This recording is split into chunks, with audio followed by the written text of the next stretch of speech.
모든 길에는 이야기가 있습니다. 더 멀리 갈수록 길은 더 험난해지고 예측을 벗어나지만 그 순간들은 더 오래 기억되고 더 많이 이야기하게 됩니다. 그 이야기들을 발견하기 위해선 최적의 머신이 필요합니다. 강력함과 견고함을 갖춘 탁월한 머신, 올류 소렌토를 소개합니다. 이것은 단순한 또 하나의 SUV가 아니라 세계 최초의 스토리텔링 머신입니다.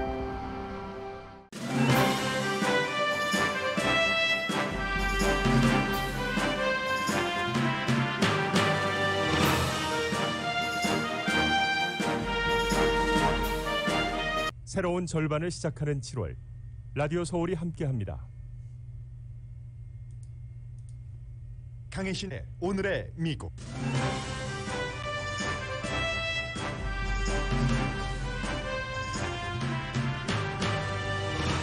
(8월에) 백악관에 돌아간다던 트럼프 전 대통령이 8월이 오기 전에 검열이 피해자라면서 페이스북 등 빅테크 회사를 고소했습니다. 전문가들은 고소 요건조차 맞지 않아 승소 가능성이 거의 없다는 걸 트럼프 전 대통령도 알고 있다고 봅니다. 트럼프 전 대통령의 이번 고소의 표면적인 목표는 소셜미디어 어카운트 되찾기지만 진짜 목표는 전혀 다른 곳에 있고 이미 목표 채우기를 하고 있습니다.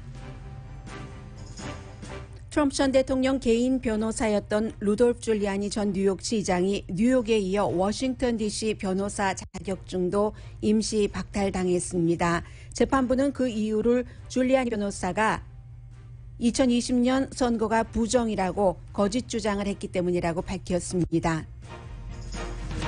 애리조나주 총무처 장관이 검찰총장에게 트럼프 전 대통령 측근들이 선거 결과를 뒤집기 위해 활동했던 기록을 형사법 위반으로 조사해 줄 것을 요청했습니다. 바이러스로 인한 세계 사망자는 400만 명이 넘어 지금 매년 교통사고로 숨지는 사람의 3배가 됐습니다. 이스라엘에서도 파이저 백신이 변이 바이러스에 효력이 있다고 발표했지만 세계적으로 백신 접종이 가장 큰 도전입니다. 일본은 바이러스 비상사태가 선포됐어도 관중 없이 도쿄올림픽은 이어집니다. 한국의 하루 확진자 숫자가 최고를 기록하자 세계가 불안하게 지켜봅니다.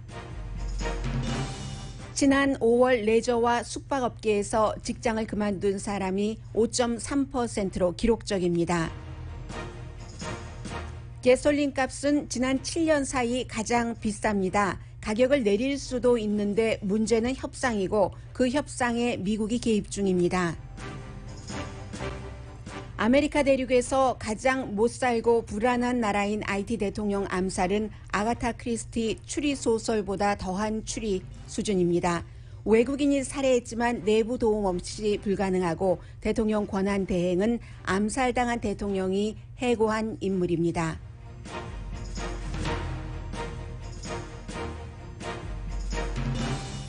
여러분 안녕하십니까? 오늘의 미국 강희신입니다. 때로는 뉴스를 하면서 누구나 공통적으로 이게 오늘의 탑뉴스야 하고 의견 일치를 보는 것을 탑뉴스로 전해드릴 때도 있고 어떤 때는 사실은 뉴스의 그 밸류로 보면은 그다지 크지 않는 것처럼 보이는 어찌 보면 무시하는 것이 더 적절한 것으로 보일 수 있는데 그 내용을 맨 앞에 전해드리는 때가 있습니다. 그래야지만 되는 때가 있습니다. 오늘이 바로 그날입니다. 트럼프 전 대통령이 어제 오늘의 미국이 끝나고 난 뒤에 뉴저지주 자신의 골프장에서 플로리다주의 고소장을 접수를 하는데 기자회견을 했죠. 아주 오랜만에 카메라 프레쉬도 받고 즐겁게 그 시간을 즐기는 것 같은 그런 모습이었다고 거의 모든 그 전문가들이 평을 하고 있는데 기본적으로는 이제 8월 달에 대통령으로 다시 돌아온다. 많은 사람이 믿지 않았지만 공화당의 30% 이상이 그 말을 믿고 있었다는 그 8월이 되기 전에 페이스북, 트위터, 구글과 그 회사의 CEO를 고소했습니다. 그래서 오늘은 그 고소한 주제, 이것의 팩트체크, 왜 고소를 했을까? 이 고소의 결과는 어떻게 될까? 이런 것을 전해드리는 것이 결국은 그 트럼프 전 대통령이 선거에서 지고 아직까지도 내가 대통령이다라고 하고 그것을 많이 믿고 있는, 그로 인해서 나라가 분열되고 있는 것에 또 다른 뭐 정리할 수 있는 부분이 될까 해서 먼저 전해드리겠습니다. 불법으로 검열을 했다는 겁니다. 트위터에서는 영구히 퇴출당했고 페이스북은 일시적으로 퇴출당했다가 또 페이스북에서 조사를 한 뒤에 적어도 2년은 더 퇴출이다 이렇게 얘기를 했고 뭐 구글도 그 사이에 이제 트럼프 전 대통령이 올렸던 많은 것을 내렸는데 그게 표현의 자유 위배라는 겁니다. 검열을 왜 하냐? 언론사도 아니면서 이렇게 하면서 또 그 1996년도에 통과됐었던 법도 하나 제시했는데 잠시 뒤에 말씀을 드리고요. 보수에 대한 검열 때문에 내 어카운트가 삭제됐다 하는 얘기입니다. 그런데 보수적인 검열 때문에 보수적인 트윗이나 보수적인 페이스북에 올린 글 때문에 그런 건 아니죠. 분명한 건 1월 6일 의사당 폭력 사태에 트럼프 전 대통령이 이제 배후에 있다. 그의 지지자들이 말하자면 쳐들어간 것이니까 그런 이유로 그 사건이 있고 이틀 뒤에 페이스북이 완전히 영구히 퇴출시켰고 이제 트위터가 페이스북도 그 뒤를 이어가고 트럼프 전 대통령 본인의 뭐 새로운 소셜미디어 블로그를 만들었다가 금방 내리고 했는데 이것이 결국은 이제 팩트 체크를 하다 보면은 많은요, 뭐 자멜 제퍼라는 콜롬비아 유니버시티의 유명한 이 분야의 유명한 학자 그리고 뉴욕 유니버시티의 이제 뭐 또 다른 그 폴 베렛이라는 학자 많습니다. 공통적으로 얘기를 하는 게 표현의 자유 위배다 이렇게 검열을 하는 것은 이라고 얘기를 했는데 표현의 자유라는 것은 국가가 국민에게 할 때 쓰여지는 것이고 지금 페이스북, 트위터, 구글은 민간 회사죠. 민간 회사는 여기에 저촉되지 않고 오히려 민간 회사의 경우는 자신들이 어떠한 이 우리 회사에 치명적으로 피해가 있다고 생각되는 것은 그 회사 자체의 표현의 자유로 거부할 수가 있습니다. 예를 들면 식당에서 마스크 쓰지 않는 손님은 저희는 서브를 할 수 없습니다. 이렇게 말하는 것과 똑같은 거예요. 그게 이제 그 스몰 비즈니스 업주의 어떠한 뭐 표현의 자유가 됐던 어떤 권리가 됐던 그것과 똑같이 오히려 표현의 자유라는 것은 정부를 상대로 한 고소가 아니기 때문에 이 자체가 성립되지 않는 겁니다. 그리고 트럼프 전 대통령은 나의 표현의 자유를 위배했다. 보수적이기 때문에 라고 얘기를 했는데 보수적인 것 때문도 아니고 폭동 때문이었고요.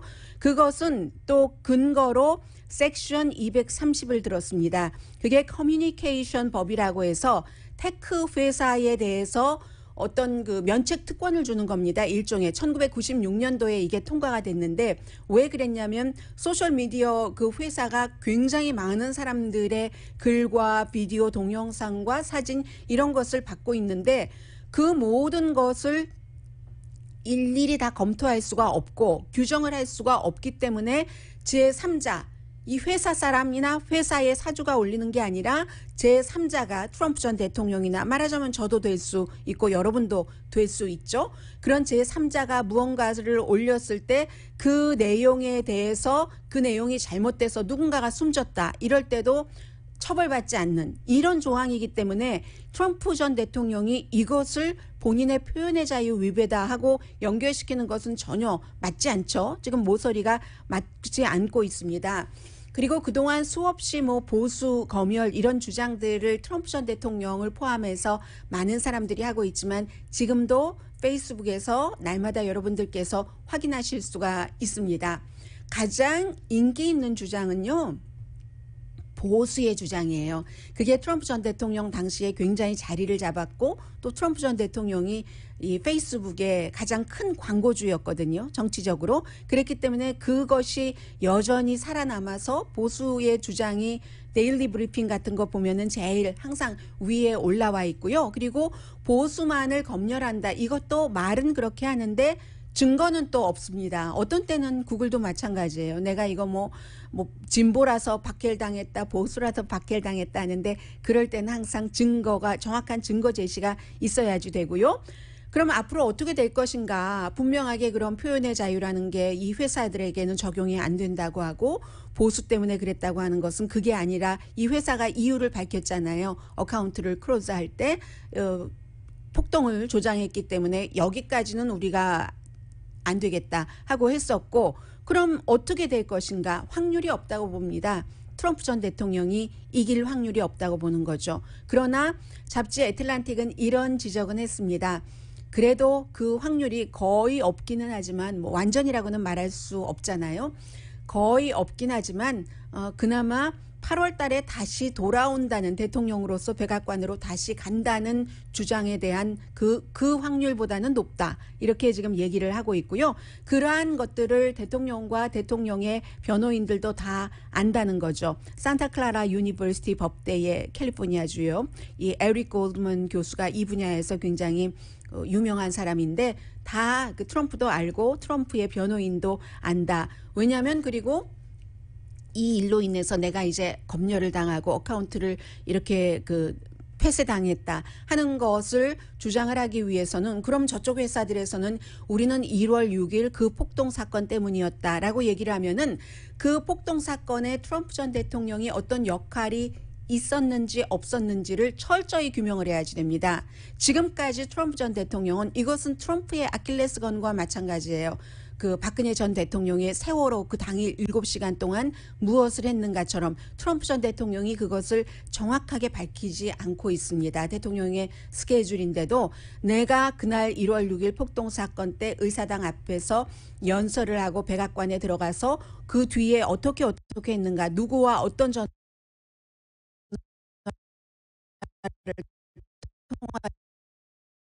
했는가, 이런 것들을 밝히기를 꺼려하는데 다 드러내야지 되거든요. 소송이 제대로 이제 본격적으로 시작이 되면 트럼프 전 대통령이 굉장히 원치 않는 겁니다. 그런 것들이 드러나면 드러날수록 이제 본인의 역할이 1월 6일 폭동 사건에서 컸을 수 있다 하는 것이 더 증명될 가능성이 높기 때문이죠. 그래서 결국은 그럼 왜 그랬는가? 몇 가지 목적이 있는데 첫 번째는 어제 주목받았잖아요, 많이. 그래서 오히려 그것이 싫어서인지 아주 그 영국의 점잖은 매체들은 아예 다루지도 않거나 아주 짧게 단신으로 다루고 있습니다. 주목받는 것, 더군다나 본인의 회사와 본인의 회사의 재정 담당자가 약 일주일 전에 여러 가지 뭐 세금 문제와 관련해서 기소됐습니다. 그 재판 일들이 계속 벌어지죠. 그것을 조금 희석시켜 보려는 것. 앞으로 이제 계속 나갈 때마다 여기에 따른 어떤 뭐 뉴스 같은 것을 내서 조금 흐려본다도록 한다던가. 그리고 가장 중요한 것은 겉으로는 내가 내 어카운트를 다시 찾고 손해배상을 받기 위한 것이다 라고 얘기를 하지만, 겉으로는 그렇지만 속으로는 지지자들에게 불을 당긴다는 거죠. 제가 앞서 말씀드린 여러 가지 내용들이 있는데 그 내용들을 트럼프 전 대통령의 지지자들이 꼼꼼하게 머릿속에서 인정을 하질 않습니다. 그리고 잘 모르는 경우가 많아요. 왜 표현의 자유 이것이 이 빅텍 회사들에게는 적용되지 않는지, 왜 그 섹션 230가 빅텍 회사에게 적용되지 않는 케이스인지 생각하려고 하지 않기 때문에 그냥 그래 맞아. 트럼프 전 대통령이 대통령에 있었을 때도 지금도 여전히 빅텍 회사들의 농간 때문에 백악관으로 돌아가고 있지 못한 거야. 이렇게 생각을 할 수 있잖아요. 그래서 지지자들에게 불을 당기고 또 기금을 걷는 겁니다. 어제 이 기자회견을 하고 나서 바로 기금을 걷는 것을 시작을 했습니다. 지난번에 선거 끝나고 나서도 얼마나 많은 돈을 모았어요. 트럼프 전 대통령이. 그것으로 법률, 지금 이제 법적 소송에 들어가는 비용도 maybe 다 거기서 충당하는지도 모르죠. 그리고도 또 한 번 기금을 걷는다는 것, 빅테크에 대해서 사람들이 분노하게 돼서, 그래서 어떤 교수는 이건 고소가 아니라 선거 기금 모금 이벤트다 이렇게 얘기를 하면서 판타지다 하는 지적이 굉장히 많습니다. 그래서 여러 가지를 쭉 종합해 보면은 트럼프 전 대통령의 이번 고소 케이스는 승소할 확률이 거의 없다라고 보시면 틀림없을 것 같습니다.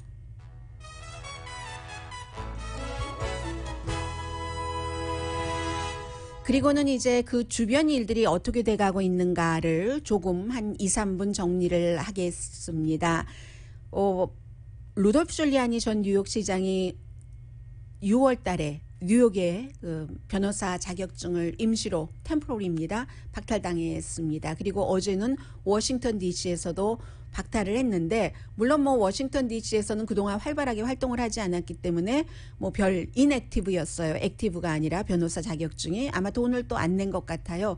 그런데 지금 상태에서는 이제 변호사 그 멤버십 피가 있잖아요. 그 비용을 낼 수는 없는가 봅니다. 인액티브가 돼버렸기 이 임시로 뉴욕과 마찬가지로 똑같은 이유로 변호사 자격증을 박탈했기 때문에 2020년 증거 없이 부정선거라고 주장을 했다면서, 이제 특히 여기서 루디 줄리아니가 부정선거라고 주장을 했는데 그게 아님으로 인해서 변호사 자격이 없다 해서 변호사 자격증까지 임시로 박탈되게 되는 데는 특히 2개 케이스가 있거든요.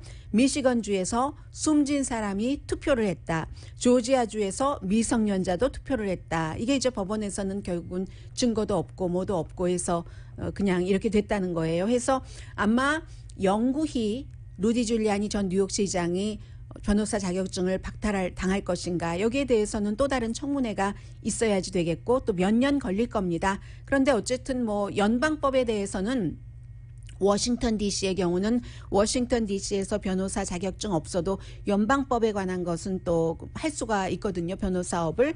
그래서 이제 그런 것은 있지만 아무튼 그로 인해서 이 루디 줄리안이라는 사람이 뉴욕 시장까지 되게 된 데는 변호사 출신, 검사 출신 그런 역할이 있었고, 그런데 결국은 지금은 뭐 다시 활발하게 정치 활동을 할 젊은이도 아니잖아요. 나이가 많은데 트럼프 전 대통령의 친구고 아주 가까운, 그렇기 때문에 그 변호사로 굉장히 화려한 경력까지 올라갔었던 루디 줄리아니가 또 어찌 보면 이 마지막에 그 변호사 자격증을 박탈당할 수도 있겠구나 하는 인생의 흐름을 좀 볼 수 있겠고요. 또 하나는 애리조나 케이스인데 이 케이스는 상당히 정치적입니다. 왜냐하면 이 주의 총무처 장관이 주의 검찰총장에게 자꾸만 트럼프 전 대통령과 루디 줄리아니, 애리조나주의 공화당 그 의장 등이 여러 가지를 강압을 하면서 부정선거가 아닌데, 특히 이제 마리코파 카운티의 경우에 부정선거라고 하라고 하고, 트럼프 전 대통령은 이 마리코파 카운티의 슈퍼바이저 위원장에게 전화를 걸려고 했고 또 뭐 걸기도 했는데 이 문제가 이슈가 있기 때문에 슈퍼바이저 위원장이 루디 줄리아니의 전화도 받지 않고, 전화 오는지 뻔히 알면서 이제 엔서링 머신에 기록을 남겼고 하는 이런 형태로 트럼프 전 대통령과 그의 주변 인물들이 부정선거가 아닌데 부정선거라고 하는 것을 주 검찰총장이 수사를 해달라 하고 총무처 장관이 직접 요청을 했습니다. 그런데 애리조나주는요, 조지아주와는 달리 조지아주는 주지사, 뭐 총무처 장관, 뭐 전부 그 공화당이었었잖아요. 애리조나는 수사 요청을 한 총무처 장관은 민주당입니다. 케이리 합스라는 민주당이고, 그리고 검찰총장 조사해달라는 요청을 받은 마크 브로노비치 이 검찰총장은 공화당이거든요. 그리고 두 사람 다 내년에 다른 선거에 출마를 합니다. 민주당인 총무처 장관은 주지사 선거에 나가고, 검찰총장 공화당은 연방 상원에 출마하거든요. 그렇기 때문에 이게 또 정치적인 것과 연관이 되는 건데, 어쨌든 이 트럼프 전 대통령이 이로써 아직까지도 그 공화당을 지배하고 있다 하는 것을 알 수가 있습니다. 그런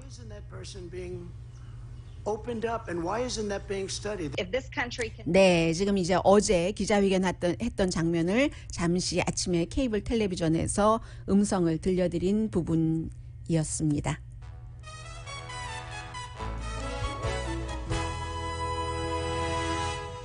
오늘의 미국은 전문가가 추천하는 이민법, 가정법 전문 제인정 종합법률사무소, 미 주류 언론과 유명 인사들을 감동시킨 미주 판매 1위 카후나 마사지 체어, 한인 기업의 자랑 카후나 마사지 체어, 코지다운 갤럭시 거위털 이불은 잠이 솔솔 오게 하는 기능성 거위털 이불, 거위털 이불 전문회사 코지 다운, 친절하고 자세한 상담으로 절개를 최소화하는 복강경 수술 전문 장지아 외과, 우리 가족 면역 충전 프로젝트는 한국 홈쇼핑에서 즐기세요. 한국 홈쇼핑 공동펀입니다. 잠시 뒤에는 오늘부터는 다시 조금 더 여러분들 마음 다지시면서 한국이다, 일본이다, 미국이다, 이 코로나 바이러스에 대해서 좀 생각을 해보셔야지 되거든요. 잠시 뒤에 뵙겠습니다.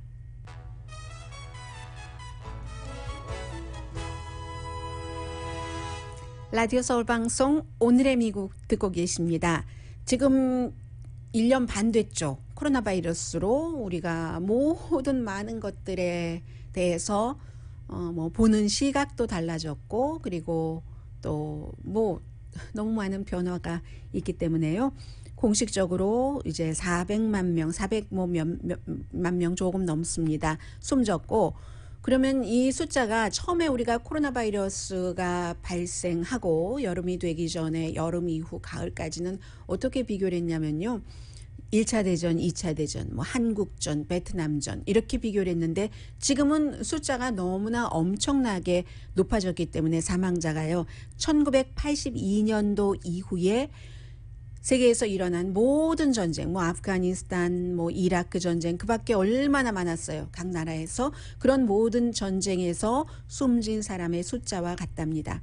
1년 반 동안 세계에서 일어난 전쟁에서 82년도 이후에, 82년도면은 92, 2002, 2010 거의 40년 동안에 일어났었던 전쟁에서 숨진 그 사람의 숫자와 1년 반 코로나 바이러스로 숨진 사람의 숫자가 똑같다는 얘기입니다. 교통사고로 치면은 매년 세계에서 교통사고로 숨지는 사망자 숫자의 3배랍니다. 그렇겠죠. 로스앤젤레스 인구가 400만 명인데 로스앤젤레스 인구만큼 숨진 겁니다. 1년 반 동안 코로나 바이러스 때문에요. 그리고 숨진 사람만 그 정도지 아팠던 사람, 병원에 입원했고 아직도 후유증을 앓고 계신 분들이 얼마나 많습니까? 국가로는요. 로스앤젤레스가 워낙에 인구가 많아서 그렇지 한 조지아 정도는 되는 겁니다. 조지아 스테이트가 아니라 조지아 국가요. 러시아 옆에요. 홍콩 인구가 뭐 한 700만 명 조금 넘으니까 반 이상 되는 거고, 뉴욕 인구의 반 정도 되는 거고, 날마다 지금도 7,900명이 숨집니다. 1월 달에는 대단했기 때문에 그때에 비하면 아무것도 아니죠. 18,000명 정도가 1월 달에 숨졌기 때문에. 그런데 요즘은 이제 사우스 아프리카에서 숨지는 사람이 굉장히 많아서 세계에서 숨지는 사람의 40%가 사우스 아프리카에서 지금 숨지고 있고요. 그에 비해서 이제 영국, 이스라엘, 미국 이런 데는 델타 바이러스가 확산되고, 한국도 잠시 뒤에 말씀을 드리겠습니다. 한국의 경우는 미국과 유럽에서 처음에 너무너무 이 바이러스에 대해서 대응을 잘했기 때문에 항상 어떠한 한국에 변화가 있다, 이슈가 있다, 한국이 힘들어진다 하면은 쳐다보고 있습니다. 다행히 이제 이스라엘에서 얘기하기를 파이저사의 그 백신 접종을 받으신 분들이 변이 바이러스, 델타 바이러스를 막는데 굉장히 그 효력이 있다 하는 것이 나왔고요. 그렇기 때문에 지금은 결국은 백신 접종이 가장 큰 공통적인 도전이라는 겁니다. 그리고 지금 세계와 미국과 한국을 좀 비교를 해보겠습니다. 세계에서 사망한 사람이 400만 명, 미국에서 지금 사망한 사람이 60만 명 조금 넘거든요. 60만 뭐 몇천 명이거든요. 그러면 전 세계 인구의 뭐 5%밖에 안 되는데 전 세계 코로나 바이러스로 인한 사망자의 15%, 3배를 차지하는 겁니다. 그리고 지금 거의 반 정도 되는 25개 주에서 지금 바이러스가 확산되고 있고, 새로운 케이스의 반은 또 델타 바이러스 감염입니다. 어떤 지역에서는 새로 바이러스가 감염됐다면 80%가 델타 바이러스인 경우 있거든요. 이 경우는 너무 위험하죠. 델타 바이러스가 확산률이 굉장히 빠르고 또 아픈 것도 많이 아프기 때문에. 사망자의 경우는요. 지금 미국에서 사망자의 90%는 백신 접종 안 받은 사람인 것 같아요. 90% 이상이 백신 접종만 받아도 델타 바이러스에 대해서조차도 크게 아프지는 않다는 겁니다. 그러면 왜 이렇게 서부하고 동북부 사람들, 도시의 사람들은 해안을 끼고 이제 도시가 발달하잖아요. 어느 나라나 그런 곳에 있는 사람들은 백신 접종 많이 받고 내륙 지역에 이제 그 공화당 색깔 남부 뭐 이런 곳은 백신 접종을 안 받는가? 이게 이제 뭐 기본적으로는 정부의 헬스 시스템에 대해서 못 믿는 그런 것도 있어요. 그러나 이번에는 그 케이스보다도 잘못된 정보, 그것도 의도를 가진 잘못된 정보 때문에 그러는 게 많다는 겁니다. 왜냐하면 시작부터 400만 명이 숨지는 걸 가지고 아무것도 아니라고 했으니까. 지금도 얼마 전까지도 백신 접종은 맞습니다. 개인의 자유예요. 미국에서 전체적으로 연방정부에서 강요를 하고 또 이것을 의무화할 수는 없습니다. 민주주의이기 때문에. 그러나 얼마 전까지만 하더라도 뭐 박스는 물론이고요. 뭐 백신 접종은 개인이 맞아야지 되니까 저는 개인적으로도 백신 접종은 지지하지 않습니다라고 말한 박스의 오피니언 리더들이 많이 있거든요. 이게 의도를 가진 잘못된 그 정보라는 거죠. 처음부터 아무것도 아니라고 했다가 이거 민주당이 뭐 만들어낸 거라고도 했다가 민주당이 좋차고 뭐 사람 많이 숨지면 트럼프 전 대통령에게 나빠지니까 이렇게 얘기를 해온 계속 그 연결이 있기 때문에 이제 와서 백신 접종 받으세요 이렇게 할 수가 없는 거예요.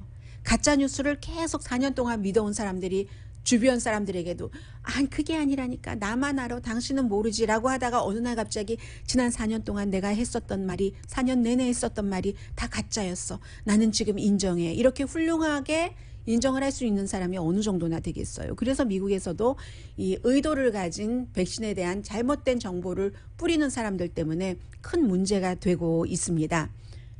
지금 일본의 도쿄 개막식이 올림픽 개막식이 2주일 남았는데 며칠이 개막식이죠. 23일이죠.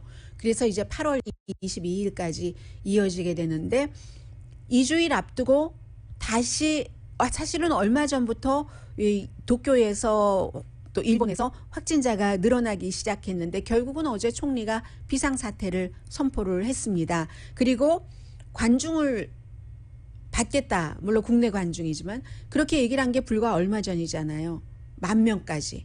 아니면 경기장당 수용 인원의 50%까지는 관중이 올 수가 있다 했다가 이거 다 취소했어요. 관중 없는 올림픽 경기가 되는 겁니다. 그런데도 이제 올림픽위원회도 오늘 아침에도 다시 한번 확인을 했거든요. 무슨 일이 있어도 일본에서 어떠한 비상사태가 이어져도 올림픽은 show must go on. 해야 된다는 거예요. 돈과 다 연관돼 있고 하기 때문에.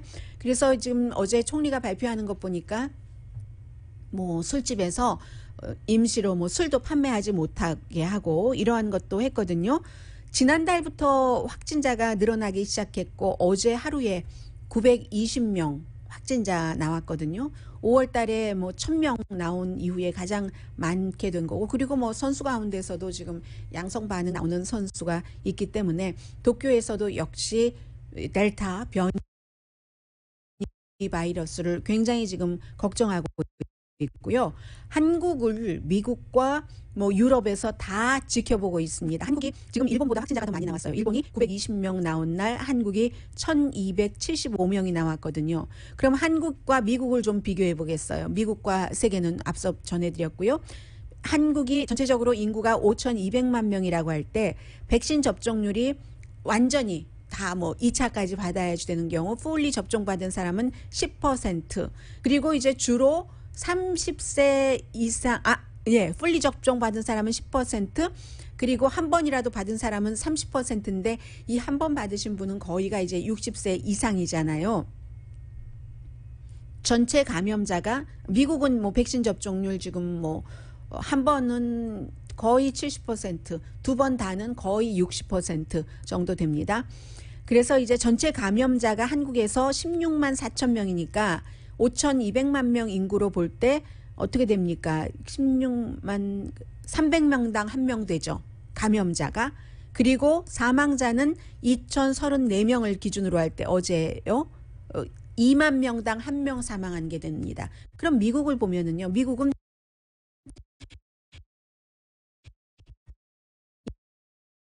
인구가 뭐 3억 한뭐 2천에서 3억 3천 정도 되는데 감염자가 3,400만 명이니까 10명당 한 명이 감염됐다는 거예요. 이거보다 많이 감염됐겠죠. 10명당 한 명. 한국은 300명당 한 명. 그러면 30배 미국이 많은 거죠. 사망자는 한국이 2만 명당 한 명이었어요. 2034명이기 때문에 미국은 60만 6천 명이니까 약 6천 명당 한 명이 되는 거죠.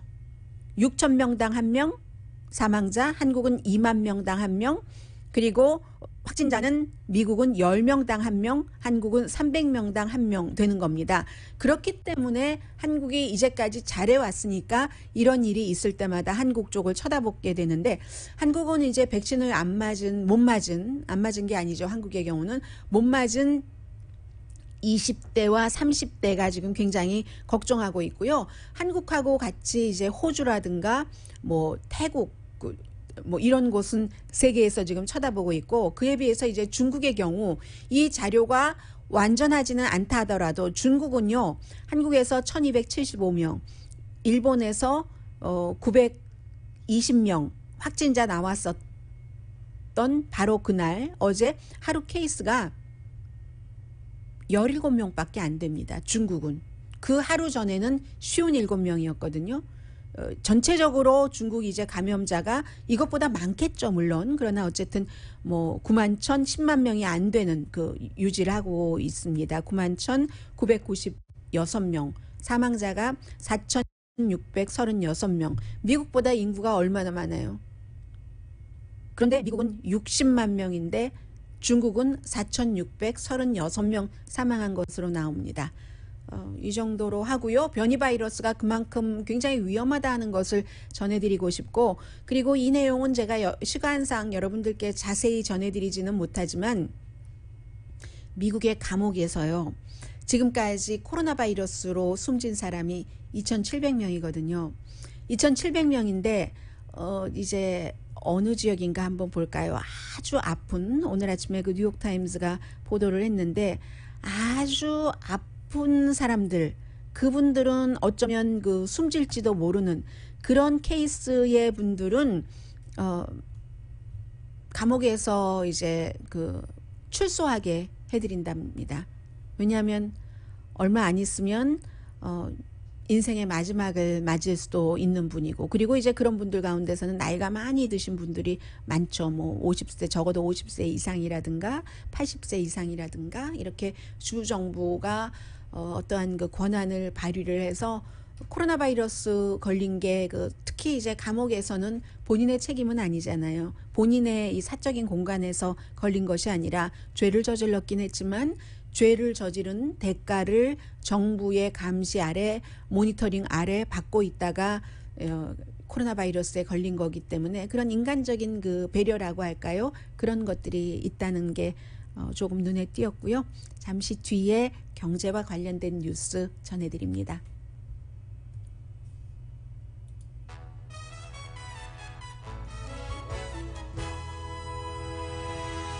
라디오 서울 방송 오늘의 미국 듣고 계십니다. 가솔린 넣으시려면은 전에는 40달러대, 뭐 30달러대 이랬다면 지금 50달러대를 훅 넘어가는 것을 보실 겁니다. 어떤 때는 이거 기름 넘치는 거 아니야? 기름이래요. 네, 가솔린, 기름, 오일 넘치는 것 아니야? 하다가 요즘 가솔린 값이 올랐지? 누구의 얘기일까요? 알아맞혀 보세요. 그래서 7년 중 가솔린 값이 가장 비싸다고 하는데, 기본적으로 여러 가지 이유가 있고, 그리고 언제까지 올라갈 것인가, 얼만큼 올라갈 것인가는 아무도 알 수가 없습니다. 우선은 요구가 늘어나잖아요. 지금 사람들이 안 다니다가 막 하고 다니고 있으니까 수요가 굉장히 많다는 건데, 수요가 많으면 공급도 좀 많아지면은 그러면은 좀 값이 내릴 수가 있는데, 미국에서도 오일 시추요 요즘 더 많이 안 합니다. 그 중동도 마찬가지예요. 왜냐하면 이런 모든 것들이 상당 부분은 투자가들 돈을 벌게 해주려고, 값이 비싸야지 투자가들이 돈을 잘 벌잖아요. 투자가들 돈을 벌게 해줘야 또 그러한 여러 가지를 결정하는 이 결정권자도 연봉도 높아지고 보너스도 받게 됩니다. 그런 이유죠. 그리고 이제 특히 뭐 미국보다도 오펙 플러스 국가들이 지난주에도 매달 만나는 그런 미팅을 했는데 여기서 값이 이제 세계적으로 가솔린 값이라든가 여러 가지 그 가솔린을 활용을 해서 할 수 있는 업계가 일을 하기 힘들 정도로 지칠 정도로 값이 올라간다면 조절을 하잖아요. 생산량을 늘리죠. 그래서 이제 그런 형태로 대강 이제 좀 마무리되고 수습되고 좀 쉬어가자 할 수 있는데 지난주 오펙 미팅에서도 당연히 사람들이 그 생산국들이 조금 생산을 늘릴 거야. 그래서 값을 낮춰주겠지라고 예상을 했는데 아니 이게 웬걸. 요즘 드라마틱한 일이 왜 이렇게 많이 일어납니까? 드라마틱한 사건이 벌어진 겁니다. 유나이티드 아랍 에미레이츠, 사우디아라비아. 한때는 너무 친했어요. 너무 친했던 유나이티드 아랍 에미레이츠와 이 사우디아라비아가 반대를 하는 겁니다. 유나이티드 아랍 에미레이츠는 생산량을 좀 늘리겠다. 늘려야 한다 하는데 이제 보유국이니까요. 큰 보유국들이니까. 사우디아라비아는 지금 안 돼 하면서 서로 어느 순간 뭐 여러 가지 이유로 앙숙이 돼서 이렇게 하니까 이게 해결이 지금 안 되고 있는 겁니다. 사실은 석유 카르텔이잖아요. 석유 카르텔들이 조금 더 많이 생산하고 또 어떤 때는 값을 유지하고 그 또 석유만으로 살아가는 국가도 있기 때문에 거기에 따른 조치를 또 함께 취해주고 하는데 이렇게 가격이 올라갈 때는 정말로 조금 생산량을 늘려주는 게 좋은데 지금 노딜입니다. 지난주에 미팅에서 딜이 없었고요. 모든 것은 아무튼 수요와 공급의 불균형 때문에 그런데 이럴 때 항상 미국에서 하는 일이 있습니다. 그건 뭐 트럼프 전 대통령도 그랬고 바이든 현 대통령도 그렇고 오바마 전 대통령도 그렇고 뭐 미국이 최근에는 오일 생산을 조금 많이 하고 있습니다만 그 전에는 미국 거 가만히 내버려 두고 수입해다가 많이 수입해서 쓰고 했었잖아요. 그래서 이런 값이 올라가면은 미국 대통령 백악관이 슬쩍슬쩍 개입을 하죠. 뭐 중재 내지는 개입을 해서 전통이에요. 미국의 전통 이런 오일 값에 대해서 개입을 하는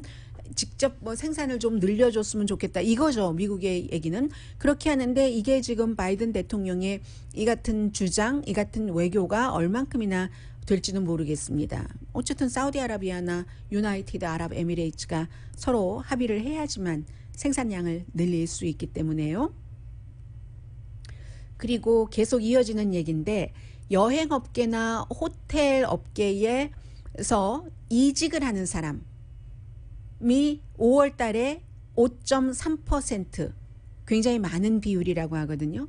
팬데믹 초기에도 이제 막 문 다 닫고 하니까 그때 임시이직이 또 많고 하니까 그때 가장 이직률이 높았을 때가 4.1%입니다. 그러면 5월 달에 숙박업계 또 레저업계 뭐 식당 다 포함해서요. 호텔 포함해서 그런 곳의 이직률이 5.3%였다는데 전체적으로는 이제 직업 이동률이죠. 몇 퍼센트인가? 2.5%. 그러면 배도 넘는 거네요. 식당이라든가 술집이라든가 호텔 업계에서의 이직률이 76만 4천 명을 5월 달에 76만 4천 명이 그만뒀답니다.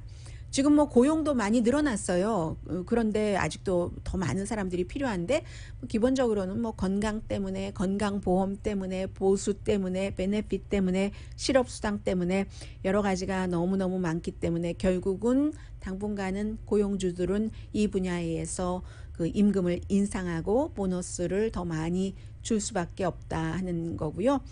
5월 달에 연간 기준으로 지난해 5월과 올해 5월 달에 이 숙박업계 또 그러니까 요식업계 그렇죠? 뭐 음식 먹고 하는 요식업계와 숙박업계는 임금이 1년 전에 비해서 지금 15.1%가 올랐습니다. 그래서 이것으로 이제 왜 사람들이 얘기하는 거 있잖아요. The canary in the coal mine. 카나리 그 새 아주 정말 깨꼬리처럼이 아니라 카나리처럼 생긴 그 카나리 새가 이제 웃을 때가 아니에요. 제가 카나리 인 더 광산 하면은 coal mine 하면은 어떠한 것의 전조로 보잖아요. 광산에 들어갈 때 과거에는 지금이야 뭐 기술적으로 너무 잘 되지만 카나리를 항상 들고 가죠, 광부들이. 그래서 특히 이제 뭔가가 좀 조짐이 좀 이상했어, 어제 내가 컨디션이 안 좋네 할 때, 그러면 카나리가 광산에서 나오는 아주 그 유독 물질이 있잖아요. 메탄 가스라든가 아니면 뭐 여러 가지 있죠. 그런 물질들이 사람보다 더 빨리 죽기 때문에 벌써 카나리가 들어갈 때 시들시들하다 하면은 사람이 위험해, 이거 뭐 어디서 새어나오는 거야, 가스가, 이렇게 생각을 하잖아요. 그것과 마찬가지로 5월 달에 요식업계, 숙박업계에서 5.3% 이직률 있는 것도 이게 그 카나리 인더 그 코얼 마인처럼 앞으로도 이거 점점 더 심각해지는 거야, 더 좀 근본적인 뭔가 그 개선책이 필요한 거야 라는 것을 생각해 볼 수 있는 시점이라는 거죠. 잠시 뒤에 IT 대통령 암살 전해드립니다.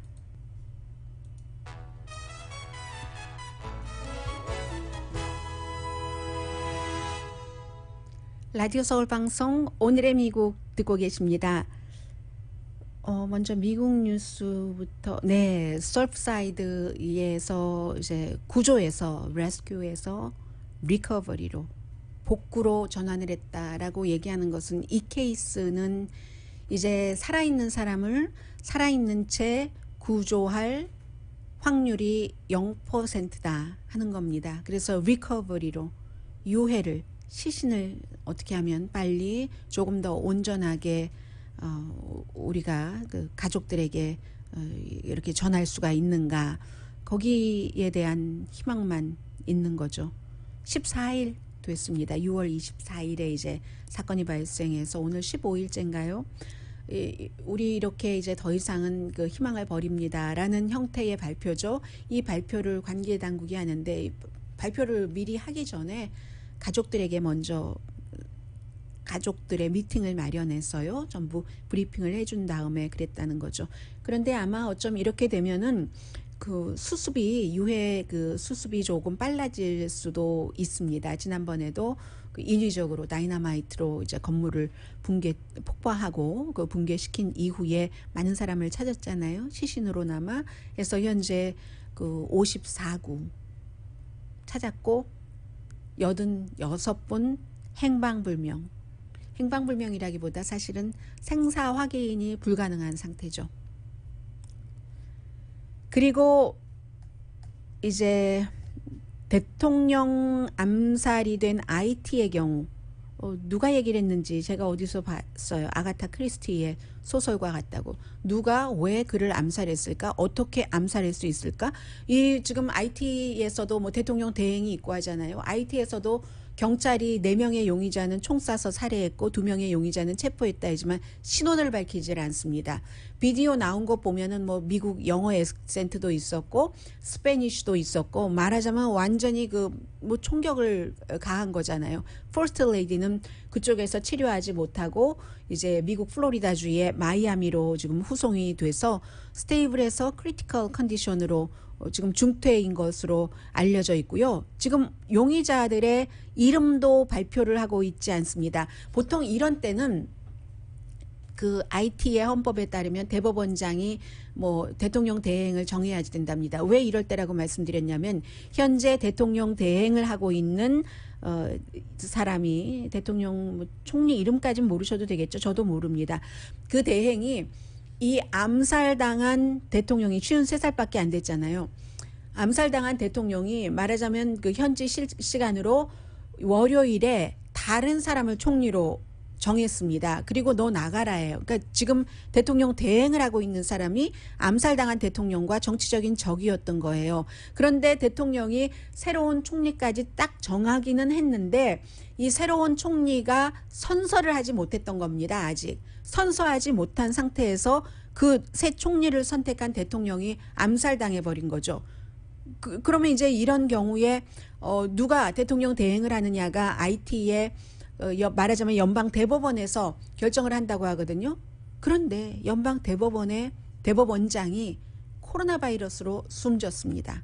그래서 지금 암살당하기 전에 서로 정말 정치적인 적이었던 그 현 총리가 대통령 그 권한 대행을 하는 거고, 일단은 2주일 동안 대행한다고 하면서 이제 비상사태를 선포를 했고요.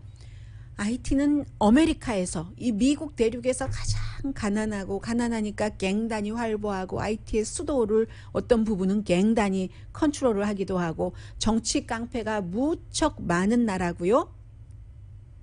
그런데 이제 암살당한 대통령이 조금 그동안에 한 18개월 정도 뭐 헌법도 무시하기도 하고 좀 독재적으로 가려는 사인을 보여서 시위를 사람들이 굉장히 많이 했죠. 그런데도 먹게라도 해주면 모르는데 굉장히 사람들이 못 먹고 못 사는 그 형태였고요. 해서 어쨌든 뭐 용병대다라고도 사람들이 말하고 있는데 암살단들이요. 누군가의 지시를 받고 한 거겠죠. 쿠데타는 아닌 것으로 현재로서는 보고 있습니다만 내부의 도움 없이 뭐 외부에서 그렇게 그 살해를 하기는 쉽지 않고 현 그 총리가 현 대통령 권한 대행이 얼만큼 이 일을 할 수 있을지도 모르고 미국 국무장관은 이 대통령 권한 대행과 통화는 했지만 파워 공백이 정치에서는 가장 위험한 시기이죠. 오늘의 미국은 전문가가 추천하는 이민법, 가정법 전문 제인정 종합법률사무소, 미 주류 언론과 유명 인사들을 감동시킨 미주 판매 1위 카후나 마사지 체어, 한인 기업의 자랑 카후나 마사지 체어, 코지다운 갤럭시 거위털 이불은 잠이 솔솔 오게 하는 기능성 거위털 이불, 코지다운 친절하고 자세한 상담으로 절개를 최소화하는 복강경 수술 전문 장지아외과까지만 말씀드립니다. 강혜신이었습니다.